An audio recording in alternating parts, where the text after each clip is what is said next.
지혜서 10장 1절부터의 말씀입니다. 선조들을 이끌어준 지혜.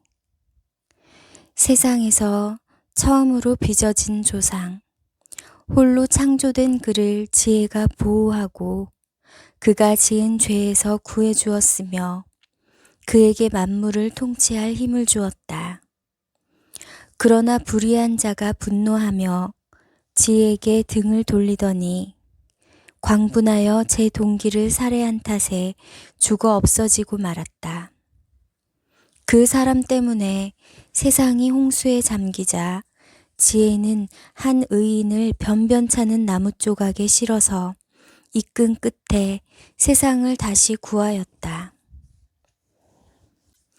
악을 저지르기로 합심한 민족들이 혼란에 빠졌을 때 지혜는 한 의인을 가려내어 하느님 앞에 흠이 없도록 지켜주고 자식에 대한 애정을 이기도록 강하게 만들어 주었다. 지혜는 악인들이 아주 멸망할 때에 의인 하나를 구해내어 5 성읍에 떨어지는 불을 피하여 달아나게 해주었다. 그들이 저지른 악의 증거가 아직도 남아있으니 줄곧 연기가 피어오르는 황무지, 때가 되어도 익지 않는 열매를 맺은 나무들, 믿지 않는 영혼의 기념비로 서 있는 소금 기둥이다. 지혜를 무시한 그들은 선을 깨닫지 못하게 방해를 받았을 뿐만 아니라 살아있는 이들에게 어리석음의 기념물까지 남겨 그들의 잘못이 드러나지 않을 수 없게 되었다. 그러나 지혜는 자기를 섬기는 이들을 곤경에서 구해내었다. 의인이 형의 분노를 피하여 달아날 때 지혜는 그를 바른 길로 이끌고 하느님의 나라를 보여주었으며 거룩한 것들을 알려주었다. 고생하는 그를 번영하게 하고 그 노고의 결실이 불어나게 하였으며 착취자들이 탐욕을 부릴 때에 그 곁에 있어주고 그를 부자로 만들어 주었다.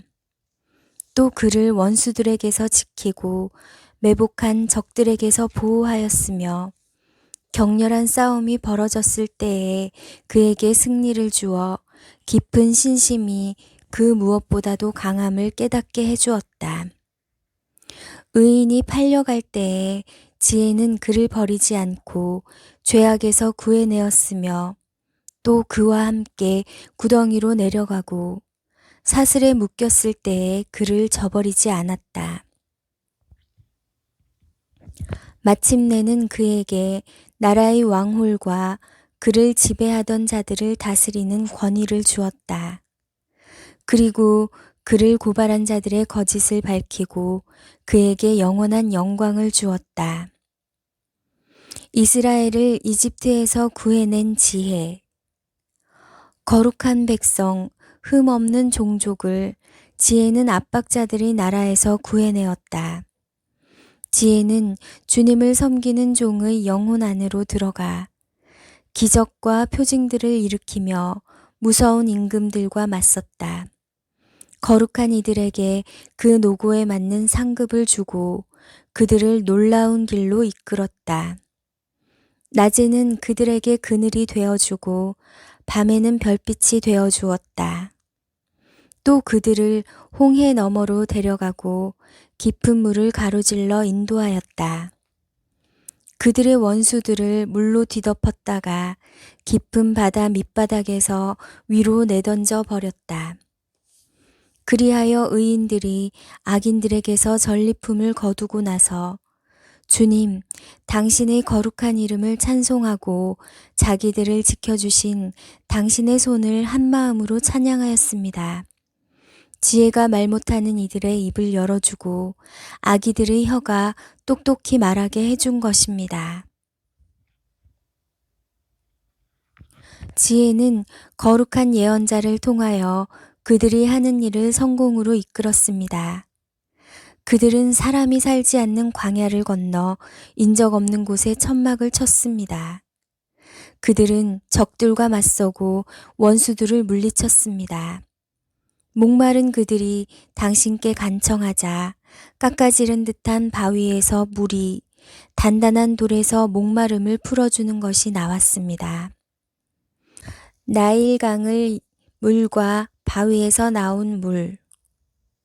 이렇게 그들의 원수들에게는 징벌의 도구가 되었던 바로 그것이 곤경에 빠진 그들에게는 득이 되었습니다.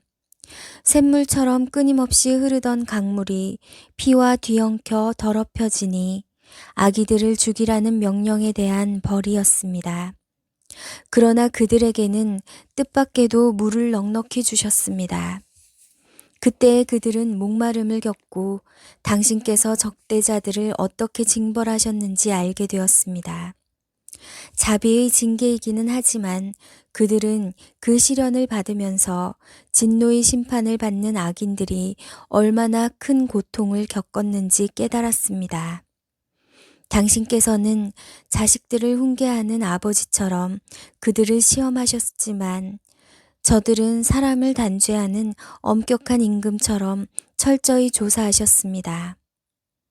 저들은 그들이 떠나고 없을 때에도 있을 때와 마찬가지로 괴로움을 겪었으니 지난 일들을 생각하며 쏟아내는 탄식과 함께 이중의 슬픔에 휩싸였기 때문입니다. 저들은 바로 자기들이 받는 징벌로 그들이 득을 보았다는 것을 듣고 주님의 손길을 느꼈습니다.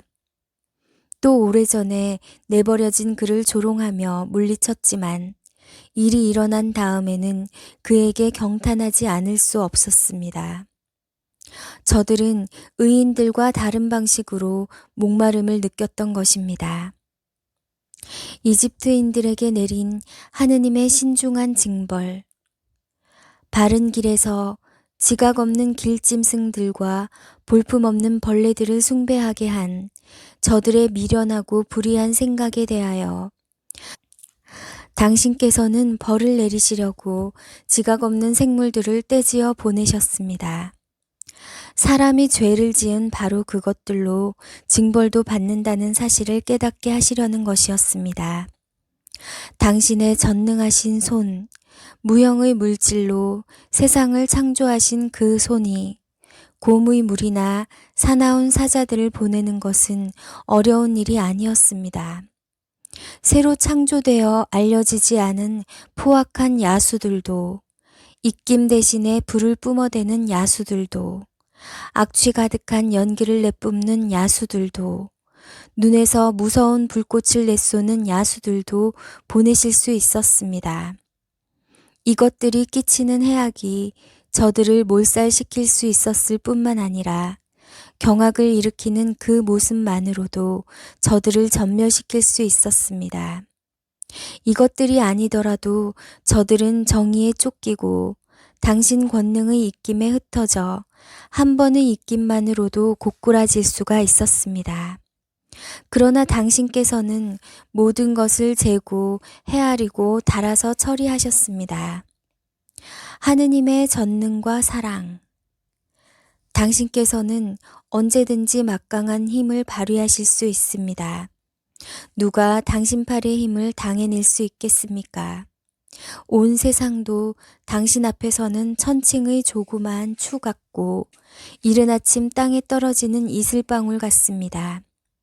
그러나 당신께서는 모든 것을 하실 수 있기에 모든 사람에게 자비하시고 사람들이 회개하도록 그들의 죄를 보아 넘겨 주십니다.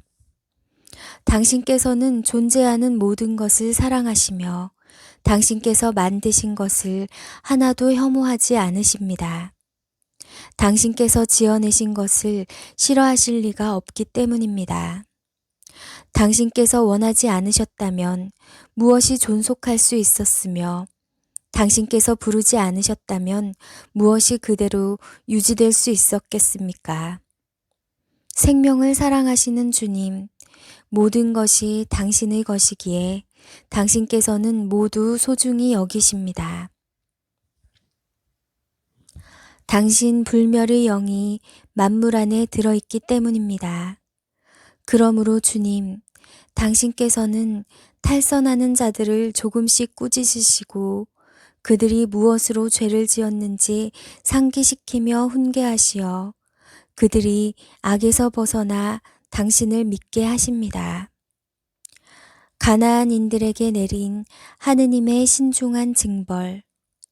당신의 거룩한 땅에 살던 옛 주민들, 당신께서는 그들의 가증스러운 관습 때문에 마술과 불경한 제사 때문에 그들을 미워하셨습니다. 아이들을 잔인하게 학살하고 음복한다며 사람의 살과 피에다가 내장까지 먹었기 때문입니다. 이처럼 광란의 의식이 한창 벌어질 때에 그 참가자들을 힘없는 생명들을 살해한 그 부모들을 당신께서는 저희 조상들을 통하여 멸망시키시어 모든 땅 가운데에서 당신께 가장 값진 이 땅이 하느님의 자녀들인 훌륭한 이주민을 받게 하셨습니다. 그러나 저들도 인간이기에 당신께서는 소중히 여기시고 당신 군대의 선봉으로 말벌들을 보내시어 저들을 조금씩 멸망시키게 하셨습니다. 당신께서는 싸움터에서 저 악인들을 의인들 손에 넘기실 수도 무서운 야수나 엄중한 말씀으로 단번에 파멸시키실 수도 있었습니다. 그러나 당신께서는 조금씩 심판하시어 저들에게 회개할 기회를 주셨습니다. 물론 당신께서는 저들이 근본부터 악하고 악을 타고났으며 그들의 사고방식이 영원히 바뀌지 않는다는 것을 모르지 않으셨습니다. 사실 저들은 처음부터 저주받은 종족이었습니다. 그런데도 저들이 저지른 죄를 당신께서 용서하신 것은 누가 두려워서가 아니었습니다. 하느님의 주권은 정의의 원천. 누가 감히 왜 그렇게 하셨습니까? 하고 말할 수 있겠습니까? 누가 당신의 심판에 반대할 수 있겠습니까? 당신께서 만드신 민족들을 스스로 멸망시키신 이를 두고 누가 당신을 비난할 수 있겠습니까?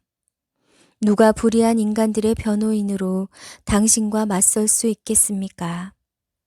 만물을 돌보시는 당신 말고는 하느님이 없습니다. 그러니 당신께서는 불의하게 심판하지 않으셨음을 증명하실 필요가 없습니다. 또 당신께서 징벌하신 자들을 두고 어떠한 임금이나 군주도 당신과 대결할 수 없습니다. 당신께서는 의로우신 분으로 만물을 의롭게 관리하시니 징벌을 받을 까닭이 없는 일을 단죄하는 것을 당신의 권능에 맞지 않는 일로 여기십니다. 당신의 힘이 정의의 원천입니다. 당신께서는 만물을 다스리는 주권을 지니고 계시므로 만물을 소중히 여기십니다. 정녕 당신의 완전한 권능이 불신을 받을 때에만 당신께서는 힘을 드러내시고 그것을 아는 이들에게는 오만한 자세를 질책하십니다. 당신께서는 힘의 주인이시므로 너그럽게 심판하시고 저희를 아주 관대하게 통솔하십니다. 당신께서는 무엇이든지 원하시는 때에 하실 능력이 있으십니다. 관대함의 교훈. 당신께서는 이렇게 하시어 의인은 인자해야 함을 당신 백성에게 가르치시고 지은 죄에 대하여 회개할 기회를 주신다는 희망을 당신의 자녀들에게 안겨주셨습니다. 당신 자녀들의 원수들로서 죽어 마땅한 자들에게까지 악에서 벗어날 시간과 기회를 베푸시며 그토록 주의와 배려를 다하여 처벌하셨다면 당신의 자녀들은 얼마나 신중하게 심판하셨겠습니까? 바로 그들의 조상들에게 당신께서는 맹세와 계약으로 좋은 약속들을 해주셨습니다.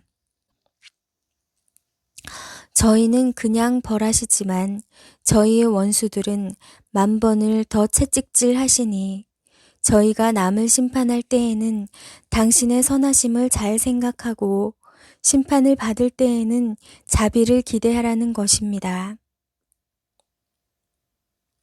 관용 뒤의 엄벌. 그러므로 어리석게도 불의하게 살아온 자들에게 당신께서는 저들의 그 역겨운 것들로 고통을 주셨습니다. 저들은 잘못된 길로 더욱더 빗나가 짐승 가운데에서도 가장 추하고 천한 것들을 신으로 받아들였습니다. 어리석은 아이들처럼 속아 넘어간 것입니다. 그래서 당신께서는 철없는 아이들에게 하시듯 저들에게 벌을 보내시어 저들을 조롱하셨습니다. 이렇게 부드러운 질타를 받고도 훈계로 삼지 않는 자들은 그에 합당한 하느님의 심판을 받을 것입니다.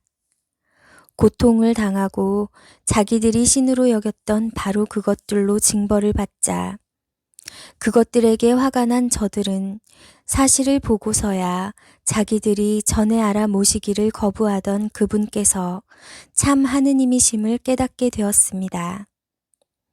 그리하여 저들은 가장 무거운 단죄를 받았습니다. 자연 숭배의 어리석음.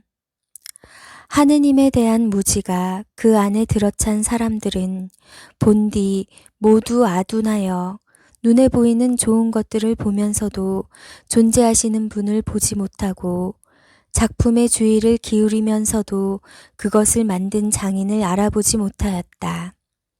오히려 불이나 바람이나 빠른 공기, 별들의 물이나 거친 물, 하늘의 빗물체들을 세상을 통치하는 신들로 여겼다. 그 아름다움을 보는 기쁨에서 그것들을 신으로 생각하였다면 그 주님께서는 얼마나 훌륭하신지 그들은 알아야 한다. 아름다움을 만드신 분께서 그것들을 창조하셨기 때문이다. 또 그것들의 힘과 작용에 감탄하였다면 바로 그것들을 보고 그것들을 만드신 분께서 얼마나 힘이 세신지 알아야 한다. 피조물의 웅대함과 아름다움으로 미루어 보아 그 창조자를 알 수 있다. 그렇다고 해서 그들을 크게 탓할 수는 없다. 그들은 하느님을 찾고 또 찾아낼 수 있기를 바랐지만 그러는 가운데 빗나갔을지도 모른다. 그들은 그분의 업적을 줄곧 주의 깊게 탐구하다가 눈에 보이는 것들이 하도 아름다워 그 겉모양의 정신을 빼앗기고 마는 것이다. 그러나 그들이라고 용서받을 수는 없다. 세상을 연구할 수 있을 만큼 많은 것을 아는 힘이 있으면서 그들은 어찌하여 그것들의 주님을 더 일찍 찾아내지 못하였는가.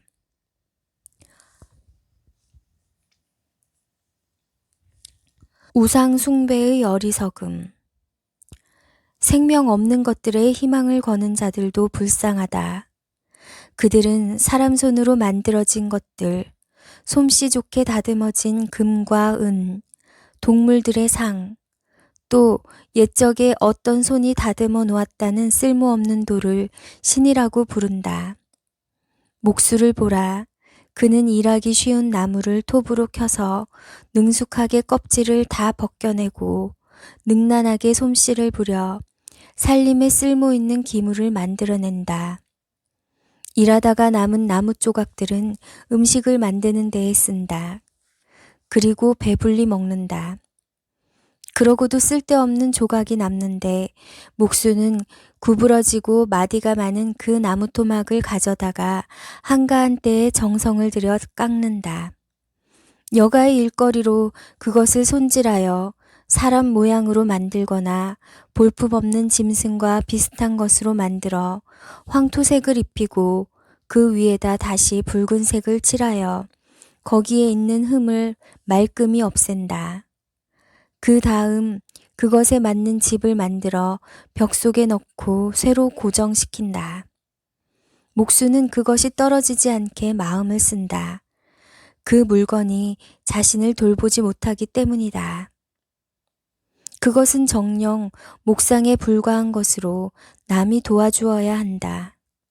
그런데도 재산이나 혼인이나 자녀들을 위하여 기도할 때에 생명 없는 그것에 대고 말하는 것을 부끄러워하지 않는다.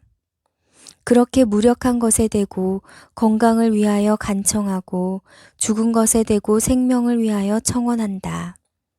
무능하기 짝이 없는 것에 대고 도움을 탄원하고 한 발짝도 움직이지 못하는 것에 대고 여행을 위하여 또 생계와 일과 생업의 성공을 위하여 손의 능력이라고는 전혀 없는 것에 대고 힘이 되어주기를 빈다.